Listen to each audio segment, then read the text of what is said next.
নমস্কার বন্ধুরা, কেমন আছো সবাই? আশা করি সবাই ভালো আছো। আগামী ১লা মার্চ এবং ৮ই মার্চ যাদের পরীক্ষা রয়েছে WB, SSC, non teaching staff, group C এবং গ্রুপ ডি, তাদের সবাইকে পরীক্ষার জন্য অসংখ্য শুভেচ্ছা। এবং বিশেষত যাদের ১লা মার্চ পরীক্ষা রয়েছে তাদের জন্য আজকের ভিডিওটি। তোমরা স্ক্রিনে দেখতেই পাচ্ছ যে হেল্পলাইন নম্বর কিন্তু যথারীতি পাবলিশ হয়ে গিয়েছে, অর্থাৎ আজকের তারিখে। এবং এখানে কিন্তু তোমরা সেন্ট্রাল স্কুল সার্ভিস কমিশনের কিছু ওয়েবসাইটের যে হেল্পলাইন নম্বর রয়েছে সেটা রয়েছে, এবং সেই সাথে সাথে কিন্তু ইস্টার্ন রিজিয়ন এবং ওয়েস্টার্ন রিজিয়ন এবং সাউদার্ন রিজিয়ন এবং নর্দার্ন রিজিয়ন এবং সেই সাথে সাউথ ইস্টার্ন রিজিয়নেরও রয়েছে। এবং তোমরা সবাই জানো যে কে কোন জায়গা থেকে অ্যাপ্লাই করেছো। যেমন ওয়েস্টার্ন রিজিয়নের মধ্যে কিন্তু পড়ছে পুরুলিয়া, বাঁকুড়া, পশ্চিম মেদিনীপুর, পূর্ব মেদিনীপুর এবং ঝাড়গ্রাম। ঠিক সেইভাবে যে যার রিজিয়ন অনুযায়ী, অর্থাৎ যে যে জেলা থেকে তোমরা অ্যাপ্লাই করেছো, তোমরা একবার দেখে নেবে। তোমাদের যে অ্যাডমিট কার্ড রয়েছে সেই অ্যাডমিট কার্ডের উপরেই কিন্তু লেখা রয়েছে অ্যাপ্লাই রিজন, যেখানে তোমাদের স্কুল ভেন্যু রয়েছে তার উপরে কিন্তু লেখা রয়েছে। এবং এই হেল্পলাইন নম্বরটা কিসের জন্য? ধরো কোনোভাবে কোনো ইস্যু হয়েছে, সাইন নেই বা কোনো ছবি ঠিকঠাক করে আপলোড হয়নি, তাদের জন্য এবং যাবতীয় যা যা সমস্যা আছে সেগুলোর জন্য। এবার আসি পরীক্ষার কথায়। পরীক্ষা কিন্তু তোমাদের প্রত্যেকের অ্যাডমিট কার্ড তোমরা প্রিন্ট আউট করবে। পারলে যদি কালার প্রিন্ট করতে চাও অবশ্যই কালার প্রিন্ট করবে, এবং সাথে এক কপি জেরক্স রাখবে। এবং সাথে একদম ট্রান্সপারেন্ট যে পেনগুলো হয়, ব্ল্যাক বা ব্লু বল পেন, তো আমার মতে তোমরা ব্ল্যাক পেন ইউজ করবে। এবং এর সাথে রয়েছে কিছু কিছু ইম্পর্টেন্ট ইনস্ট্রাকশন, সেগুলো আমি তোমাদেরকে বলে দিচ্ছি। এখানে তোমরা দেখতে পাচ্ছ এই নোটিশটি। এখানে বলেই দেওয়া হয়েছে স্পষ্টভাবে যে 10টা থেকে রিপোর্টিং স্টার্ট এবং 11টা 45 অবধি কিন্তু রিপোর্টিং। 11টা 45-এ গেট বন্ধ হয়ে যাবে, যেটা কিন্তু এসএলএসটি 11, 12 এবং 9, 10 এর যে টিচিং স্টাফ অর্থাৎ অ্যাসিস্ট্যান্ট টিচার নিয়োগ যে এক্সামটা হয়েছিল সেখানে কিন্তু 12টা থেকে স্টার্ট হয়েছিল, মানে 12টা অবধি গেট খোলার নির্দেশ ছিল। কিন্তু এখানে কিন্তু সেই নির্দেশটা বদলে চেঞ্জ হয়ে 11টা 45। যাদের তুলনামূলক একটু বাড়ি থেকে দূরে সেন্টার দিয়েছে কিন্তু তোমরা জানো না, তাদেরকে আমি এটাই সাজেস্ট করবো যে পরীক্ষা সেন্টারে যাওয়ার জন্য টাইম হাতে করে নিয়ে বার হবে। এবং এরকম কিছু ক্যান্ডিডেট আছো যারা হয়তো এই পরীক্ষাটায় তাদের প্রথম পরীক্ষায় অ্যাপ্লাই করেছে এবং দিতে ভয় পাচ্ছে যেতে, তাদেরকে আমার এই অনুরোধ যে যেহেতু তোমরা অ্যাপ্লাই করেছো পরীক্ষাটা অবশ্যই দিতে যাও। পরীক্ষা দিতে যাওয়াটাও একটা অভিজ্ঞতার ব্যাপার। এবং যারা গ্রুপ সি এবং গ্রুপ ডির পরীক্ষা অ্যাপ্লাই করেছে তাদেরকে এই বলবো যে পরীক্ষায় তোমরা প্রথম দিনের পরীক্ষার যে একটা চাপ থাকে, সেই পরীক্ষাটাতে যদি তোমরা অভ্যস্ত হয়ে যাও, যেটা তোমাদের পরের দিনের পরীক্ষায় সাহায্য করবে। বিশেষ করে যারা নতুন পরীক্ষা দিচ্ছ, একদম এর আগে কখনোই পেন পেপার এক্সাম দাওনি, ওএমআর ফিল আপ করার ব্যাপার থাকে, মাঝে মাঝে সাইন করার ব্যাপার থাকে। তো সেসব আসছি আমি। তার আগে বলে দিই, যাদের সাইন ম্যাচ করেনি বা ছবি ঠিকঠাক ম্যাচ করেনি, তাদেরকেও কিন্তু এসএসসি দপ্তর থেকে কিন্তু পরীক্ষা দিতে যাওয়ার সুযোগ হয়েছে। এবং তাদেরকে কিছুটা সময় আগে গিয়ে এক কপি আধার কার্ড, প্যান কার্ড এবং সেলফ অ্যাটেস্টেড করে এক কপি ফটো এগুলো নিয়ে যেতে বলা হয়েছে। এবং তোমরা যাদের সাইন রয়েছে ঠিকঠাক সব কিছু, তাদেরকেও আমি অনুরোধ করবো যদি সম্ভব হয় অরিজিনাল আইডি তো নিয়ে যাবেই, জেরক্স এক কপি নিয়ে যাবে এবং সাথে এক কপি ফটো। তো এই ছিল আজকের ভিডিও। তোমরা সবাই প্রিপারেশান আশা করি ভালো হয়েছে। যাদের প্রিপারেশান এখনও মনে হচ্ছে ঠিকঠাক হয়নি, তাদেরকে বলবো আশঙ্কা বা ভয়ের কিছু নেই। প্রত্যেকটা পরীক্ষাই জীবনের শেষ পরীক্ষা নয়, প্রত্যেকটা পরীক্ষা একটা অভিজ্ঞতা।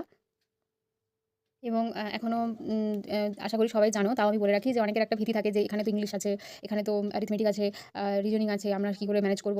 তো তাদেরকে আমি বলবো যে দেখো, এক্সামে যেহেতু সময় অনেকটাই, তো তোমরা সবাই জানো যে 12টা থেকে এক্সামটা শুরু এবং 1টা 50-এর সময় 60 নম্বরের কোশ্চেনে তোমরা 1 ঘন্টা 50 মিনিট সময় পাচ্ছ, মানে হিউজ কোশ্চেন, মানে কম কোশ্চেনে হিউজ টাইম। তো এখানে তোমরা স্ক্রিনে দেখতে পাচ্ছ যে জেনারেল অ্যাওয়ারনেস 20টা কোশ্চেন থাকবে, ইংলিশ থেকে 10টা, এটা লজিক্যাল রিজনিং যেটা, অর্থাৎ কিছুটা ধাঁধা, কিছুটা সম্পর্ক, এই টাইপের যে কোশ্চেনগুলো থাকে সেখান থেকে 10 নম্বর, এবং অ্যারিথমেটিক থেকে কিন্তু 20টা কোশ্চেন থাকবে। তো যাদের মনে হচ্ছে যে প্রিপারেশনটা ঠিকঠাক নেই, তাদেরকে বলবো যে দেখো, এক্সামে কিন্তু কোনো রকম নেগেটিভ মার্কিং নেই, এবং এক্সাম কিন্তু বাইলিঙ্গুয়াল হবে, অর্থাৎ বাংলাও থাকবে ইংলিশও থাকবে। তো তোমরা অপশন এলিমিনেশনের মাধ্যমে বা কিছু কিছু এই কোয়েশ্চেনগুলো সেগুলো ধরো আমরা প্রত্যেকেই স্কুল লেভেলে পড়ে এসেছি, তো সেই ধরনের প্রশ্ন থেকেই আসবে। তো পরীক্ষা দিতে যাওয়ার ভয়, মানে পরীক্ষা খারাপ হয়ে যাওয়ার ভয়ে কিন্তু পরীক্ষাটা স্কিপ করো না। কারণ তোমরা প্রত্যেকেই জানো যে আমাদের রাজ্যে কীভাবে দুর্নীতি চলে সব কিছুতে, এবং কতটা লেট প্রসেস সব কিছুর মধ্যে। তো এই পরীক্ষাগুলো সুযোগ দিয়েছে সরকার বা সিস্টেম যাকে বলে, সেই সুযোগটুকু পাচ্ছ, তো সেই হিসাবে এক্সামটা দিতে যাও। এবং অবশ্যই হাতের কাছে যা যা কিছু ডকুমেন্ট আছে, পর্যাপ্ত পরিমাণে খাবার, জল সব কিছু নিয়ে যাও, কারণ এক্সামে যদি খুব বেশি সংখ্যক অ্যাপ্লিকেন্ট অ্যাপ্লাই করে থাকে তাহলে কিন্তু ভিড় হওয়ার সম্ভাবনাও রয়েছে। এবং বারবার আমি যেটা বলবো যে হাতে সময় রেখে যেও। এরপরে আমি কয়েকটা ইম্পর্টেন্ট জিনিসে আসছি, যারা একেবারে একদম নতুন এক্সাম দিতে যাচ্ছ তাদের সুবিধার্থে। আশা করি তোমরা যে কোনো ইউটিউব চ্যানেলেও পেয়ে যাবে ভালোভাবে সার্চ করলে। তো দেখো, প্রথমে আসছি কয়েকটা পয়েন্টে। এটা হচ্ছে এই ধরনের তোমরা পেন কিনবে, এটা একদম ট্রান্সপারেন্ট, অর্থাৎ বাইরে থেকে দেখা যাচ্ছে। এবং জলের বোতল যদি নিয়ে যেতে চাও তাহলে সেটাও কিন্তু ট্রান্সপারেন্টই নিয়ে যাবে, অর্থাৎ যে জলের বোতলে বাইরে থেকে দেখা যাচ্ছে, তো এটা হচ্ছে কাচের বোতল।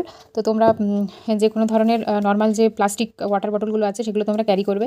এবং বলে দিই যে কী কী ধরনের তোমরা আইডি নিয়ে যেতে পারবে, এটা তোমরা সবাই জানো, আমি তাও বেসিক যারা একেবারে নতুন পরীক্ষা দিতে যাচ্ছে তাদের জন্যই বলছি। প্যান কার্ড হতে পারে, driving licence, voter ID, passport, Aadhaar card, যেখানে তোমার অ্যাডমিটের নামের সাথে তোমাদের নামটা ম্যাচ করছে, ছবি ভালো করে বোঝা যাচ্ছে, সেই অ্যাডমিট কার্ড নিয়ে যেও।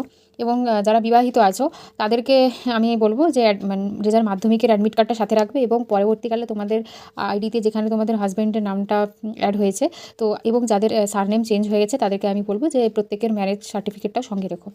তো এই ছিল আজকের ভিডিও। এরপরে আসছি যে ওএমআর কীভাবে ফিল আপ করতে হবে। তো ওএমআরটা দেখো, এখানে তোমাদের সামনে একটা ওএমআর আছে, এটা হচ্ছে ওএমআরের কার্বন কপি।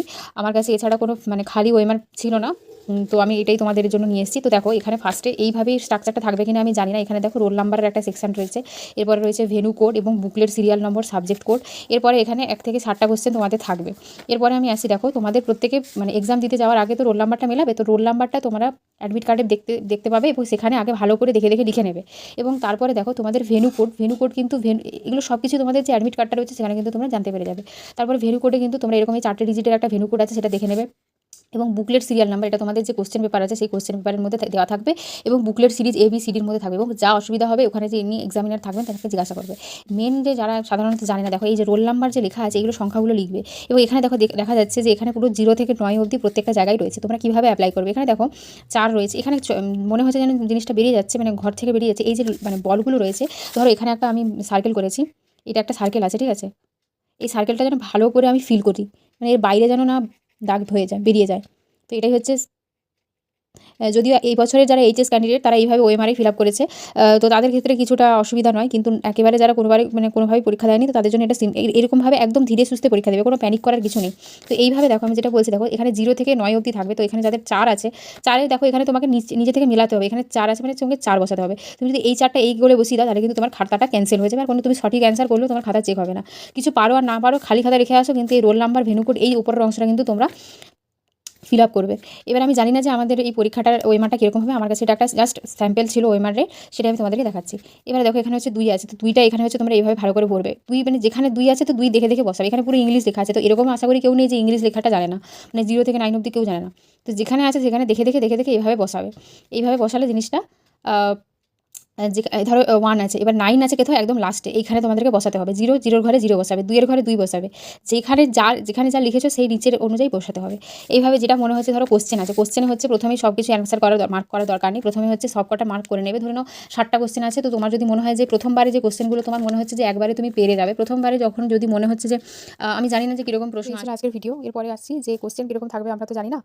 যদি মেশানো কোশ্চেন থাকে তাহলে একটার পর একটা যেগুলো আসছে মাথার মধ্যে, সেগুলো একদম ক্লিক করে যাচ্ছে যে হ্যাঁ এটা কনফার্ম আমি জানি, তাহলে সেই উত্তরটা তোমরা আগে টিক দেবে। এরপরে আর তারপরে আসছে যে যেগুলো একদম আবছা পড়ছো, যে ধরো 4টে অপশনের মধ্যে 3টে বা 2টোর মধ্যে আমি কনফিউশন আছে, যে কোনো একটা পাচ্ছি, তাহলে এরপরে আসছে যে অপশন এলিমিনেশনের মাধ্যমে যেটা মনে হচ্ছে সেটা আসবে। এবং তারপরের ধাপে আসছে যেটা একদমই কিছু জানো না, কিন্তু যেহেতু নেগেটিভ মার্কিং নেই, তো সেটা তোমরা মার্ক করে আসতে পারো। এই ছিল কোশ্চেন যদি জাম্বেল থাকে, অর্থাৎ কোশ্চেন যদি মেশানো থাকে। আর কোশ্চেন যদি সেকশন ওয়াইজ ভাগ থাকে, অর্থাৎ যে সেকশনগুলো তোমরা দেখতে পাচ্ছ স্ক্রিনে, general awareness, English, logical reasoning, arithmetic, তো এর মধ্যে থেকে যে পোর্শনটা তোমার মনে হচ্ছে যে আমি এখান থেকে শুরু করলে পারবো, তো সেই পোর্শনটা দিয়ে শুরু করবে। প্রথমে কোয়ান্ট যাদের স্পিড রয়েছে হাতে, তারা সেটা দিয়ে শুরু করতে পারো, বা আদার্স কমপ্লিট করবার পরে সেটা করতে পারো, কারণ টাইম টেকিং যদি হয়ে যায় তো বাকি সেকশনগুলো তোমাদের আর হবে না মার্ক করা।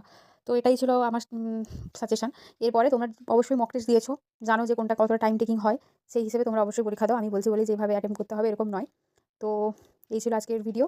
সবাই ভালো করে পরীক্ষা দাও, কার কটা অ্যাটেম্প হলো পরীক্ষা দিয়ে এসে অবশ্যই জানিও। এবং আগামী এই রবিবারের পরের রবিবার যাদের এক্সাম রয়েছে তাদের এই হেল্প হবে, এইভাবে আমি ভিডিওটি বানাচ্ছি। তো সবাই ভালো থেকো, সুস্থ থেকো, দেখা হবে পরের ভিডিওতে। সবাইকে ধন্যবাদ।